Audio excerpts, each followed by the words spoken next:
이번에는 용산으로 시선을 옮겨보겠습니다. 반성이라는 단어가 윤석열 대통령의 입에서 나왔다는 점에서 무엇보다 주목이 되고 있는데요. 자, 최근에 한 어록입니다. 국민은 늘 무조건 옳다.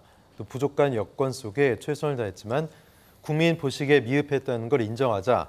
민주당 탓할 게 아니다. 이렇게 얘기했는데요. 자, 최근에 청와대 영빈관에서 국민통합이 만찬 자리에서 여러 얘기를 했는데 반성하겠다는 얘기가 나왔습니다. 자, 강서구청장 보궐선거의 패배가 윤석열 대통령의 화법을 좀 바꿔둔 거지, 박 교수님. 근데 또 무엇을 어떻게 반성하겠다가 좀 키포인트 아닐까요? 그렇죠. 서울시내 한복판에서 160명이 죽어도 사과하지 않았던 정권입니다. 국민들이 다 반대하는데도 일본의 오염수 방류에 대해서 허용했던 찬성, 일종의 찬성이죠. 했던 게 또 윤석열 정부고, 그리고 국민의 대다수가 의아해하는 홍범도 장군 흉상 이전 문제, 이것뿐만이 아니죠. 여러 가지 문제들이 있습니다. 그런데 여기에 대해서 그동안에 어떠한 사과나 반성도 없었는데 참 선거가 무섭긴 무섭구나. 네. 강서구청장 선거 그게 뭐라고 그거 대패했다고 대통령 입에서 부족, 미흡 이런 단어가 나오니까 참 선거 눈치를 보는 정치인이구나라는 생각이 들긴 하는데, 근데 문제는 이거예요. 무엇이 부족했고 무엇이 미흡했는지에 대한 네. 얘기가 없다는 거죠. 앞서서 야당뿐만 아니라 많은 언론이 윤석열 정부에 대해서 뭔가 좀 아쉬웠던 측면, 그리고 굉장히 답답했던 측면이 그동안의 국정의 난맥상이 굉장히 많았는데 그 부분에 대해서 이런 방법 없이 그냥 계속 밀어붙여 왔었거든요. 그런데 지금 그것도 국민들 앞에서 공식적인 얘기도 아니고 자기들끼리 밥 먹으면서 우리 부족했어, 미흡했어, 네. 이렇게 끝날 문제인가.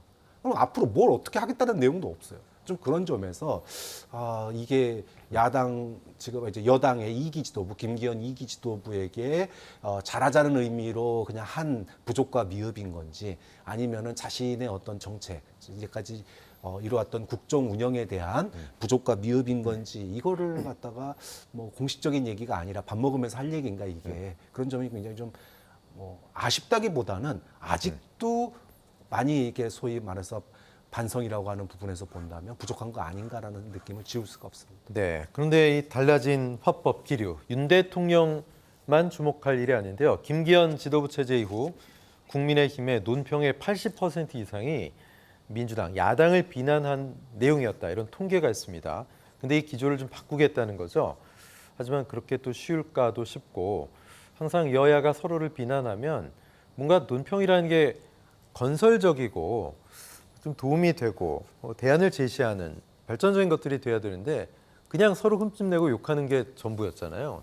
그렇게 해야지 또 언론이 그걸 받아주는 측면도 없잖아 있었기 때문에 네. 그곳에 더 부안해동했던 측면이 있었던 거죠. 사실 지금 현 정부에서 늘상 했던 얘기들을 좀 나열하자면 네. 외교나 경제나 사회 위기는 문재인 정부 탓이었다. 네. 일부는 맞을 수 있지만 지금 현재는 통하지 않는 얘기죠.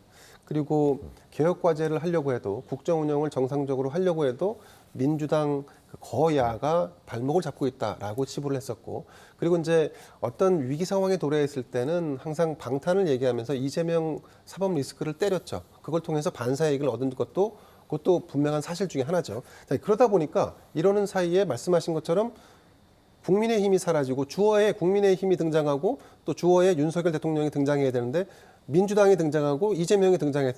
그러는 사이에 그러면 이 정부는 어디로 가고 있고 무엇 하고 네. 있고 그동안에 무엇 했는지에 대한 답변이 없는 거죠. 그러니까 이것에 대해서 사실 국민의힘도 그렇고 윤석열 대통령도 그 책임을 피할 수가 없는 거죠. 자, 저는 이제 앞으로 변화를 한다고 했기 때문에 어쨌든 그 변화의 시그널은 좋은 거다라고 봅니다. 그것이 네. 결과적으로 진짜 진실한 변화를 이끌지에 대해서는 그건 나중에 결과로 얘기하면 되는 문제니까, 비판은 계속 듣고 그 비판을 계속 수용하고 그러면서 내년 4월까지 쭉 나아간다면, 그러면 국민의힘이 일정 정도 지지율을 회복할 수 있는 그런 어떤 계기, 도화선을 만들 거라고 기대를 해봅니다. 아마 예를 들면 대표적으로 이런 겁니다. 이 대통령은 이준석 전 대표를 끌어안지 않겠다라고 하는 입장이 공고한 것 같은데, 근데 지금 식사 자리에는 김기현 지도부 2기 체제의 인사들이 아니라 이준석, 유승민 같은 사람들이 그 식사 테이블에 같이 앉아야 되는 거예요. 네. 그리고 심지어는 이재명 당대표도 그 식사 테이블에 앉아야 되는 거예요. 그래야지 대통령이 변화했다라고 국민들이 느끼는 수준, 그 수위를 맞출 수 있는데 지금 그 수위에서 한참 밑에 지금 떨어져 있는 거죠. 여기 더해서 사실 내년 총선 공천 그리고 현재 지금 추락하고 있는 내수 경기 여러 가지가 좀 위험 요인들이 많습니다.